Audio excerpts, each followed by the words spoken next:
We don't have as much time as we wanted to, partly because we've had some fantastic discussion and presentation here, but I want to hear from people. I want to hear challenges, questions. You, sir, in the back. Yes, you raised your hand first. If it's for somebody, please identify yourself, and if it's for somebody in particular, please identify him or her. Good evening. My name is Lazeri Garba. I work for Evolution Markets, an environmental commodities firm.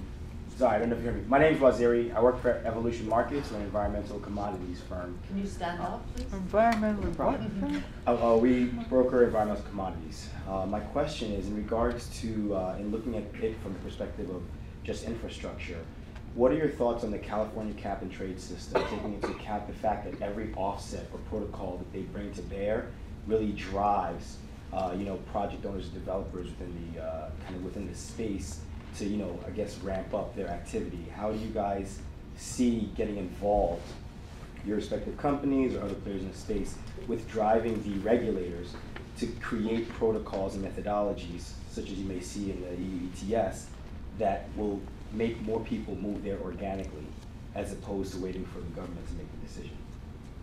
Let me take that. A good question. I can jump in, at least to start us off. Well, I love what they've done in California. Next.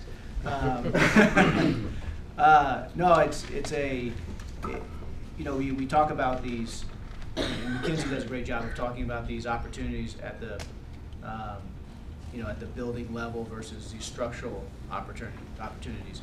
And with cap and trade or some carbon policy, whether it's at the state level, regional level, you've got RGGI in the Northeast, or the national level, although I don't think we're going to be there anytime soon, just dramatically changes the decision making all the way through the system. So it's a systematic solution, and I think they're showing in California that it works. And you had a big referendum on the policy, and they stood up to it and decided to keep it. But we've seen, whether it's through, before it was Attorney General Jerry Brown, and now Governor Jerry Brown. But when he was Attorney General and enforcing that bill, he was showing he had cities that were coming with these big mammoth projects and said, well, how is that project going to live up to the new climate bill? And so they had to go back to the drawing board and say, oh, here's all the cuts and reductions that we're making in energy and carbon. So Jason, quickly, do we think that the political opposition to this has been less than people expected? Has it been better received than people expected? In terms of in California? Or yeah. I think once you do it, are people happy? California, I think it was as expected. I think nationally, I think this period between the first 2 years of Obama's administration, I don't think we quite realized how much opposition we were going to see nationally. Eric? I just actually wanted to take maybe a little bit different twist on that. The thing that worries me about cap and trade, the thing that worries me about most government regulations is the input that goes into setting those things. If you were to, you can't fix something unless you measure it. You can't even understand it unless you really measure it, and not just a one-time measure, for a week in June, and you say, okay, now I got it. Now I'll fix everything based on that input. It's got to be an ongoing program. So in a lot of these cases, what I think will help a lot, you'll see businesses that will claim that they've driven their carbon footprint way down. But what's actually happening, they're driving their people to work from home. So the people are working from home, their carbon footprint is still there. It's just not in that centralized building anymore. They're running a window unit instead of a central unit for air conditioning. So, the more you can hone what is a carbon footprint and how it's being calculated, and then what is allowed to modify that, I think the better these regulations will be. Because it's going to be a shell game, and forgive me, I'm an engineer. I'm going to push on you a little bit, but then get another question in first. Because one of the things I think, if you make a comparison to financial markets, boy, when you started them, they were corrupt and the numbers were phony and so on and so forth. And every after every crisis, we get a little more transparency in financial markets, and the price of the stock gets a little more accurate. And I think my basic feeling on carbon markets or greenhouse gas markets is let's get started. And then let's not let the perfect be the enemy of the good, and not let perfect information be the enemy of something that can at least start putting a price on. Yes, ma'am, you have a question. Well, I have several questions. I was curious about the development of the Prince's Fund. You didn't discuss what kind of energy you're using, but don't answer that. The lady who is from Skanska, you said that the UN building is going to be green.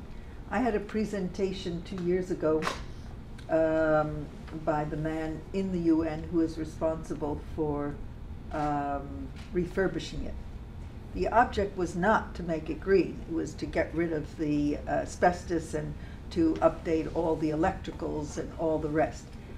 There are very few things that I know of that are green in the refurbishing of the UN building. So I'm curious why you called that green.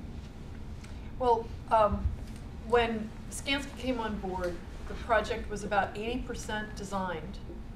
And that was also the time that Ban Ki-moon came in as Secretary General. And he had a vision for the UN and indicated that in the papers that he was looking for maybe something that looked like LEED Gold or maybe LEED Platinum.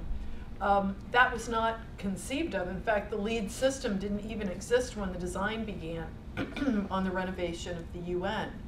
So yes, you're absolutely right. I mean, the building had asbestos. It had rotary phones in it, I've heard. There were lots of challenges that the building was facing because aspects of its functionality had reached the end of its useful life. But having said that, over the arc of the 10 years that the project had been in design, there had been a greater awareness around green, and even the folks that were managing the capital management program for the UN had worked with the design teams to identify opportunities to enhance the performance both environmentally and in terms of energy performance, so that by the time Skanska came on board, I actually was responsible for running a value engineering study where we used the force for good and not evil to the greatest extent possible, and looked at ways that we could appropriate money, and not in the sense of like robbing Peter to pay Paul, but just spend money in a way that was more thoughtful so that they could get better energy performance and they could get better environmental performance. Just simple things like what kinds of light fixtures were specified. There were different light fixtures specified for all the various projects, even though it was serving the same function. So there was an enhancement and improvement of what had been started 10 years ago. But for projects like the renovation of the UN or a lot of major public programs, the development of these projects happen over time. And the goals and objectives for the project change over time. So I think what I think is interesting here is that no matter when you start, you're going to find as we're getting a lot of technology advances, whether it's in recycling or lighting or IT for buildings, wherever you start, the frontier is moving out very fast in this area. And one of the interesting things is no matter where you start, you're going to be chasing a receding advancement, which is sort of makes for an interesting design problem, as you see. I want to make sure we share, and we literally are at the end of our. This answer is not accurate. It was a question of money. And I'll just give you an example. The UN building in Geneva, over 40 years ago, had a solar panel on the roof for hot water. There will be no solar or wind or geothermal on that UN refurbishing. Ma'am, we can talk about this afterwards. I want to make sure that we wrap this up and move on. Yes, sir. Hi, and then we'll have one more after this, and then we'll wrap. Yeah, I'm a faculty in material science and engineering, but I'm also writing the chapter for the on Europe on waste for GEO report. And it's kind of interesting that Europe is not still recycling society because more than 50% of waste is not recycled. But the question I have an interesting perspective on the question is one of the waste we haven't talked about is actually building waste. and recycling the building waste, and that's very significant. And there's another aspect is how cement is manufactured. There are some fantastic technologies where you can use waste, either incorporate it in the concrete or use waste as a source of energy and during the production. And I thought those are interesting perspective, because when you're doing retrofitting,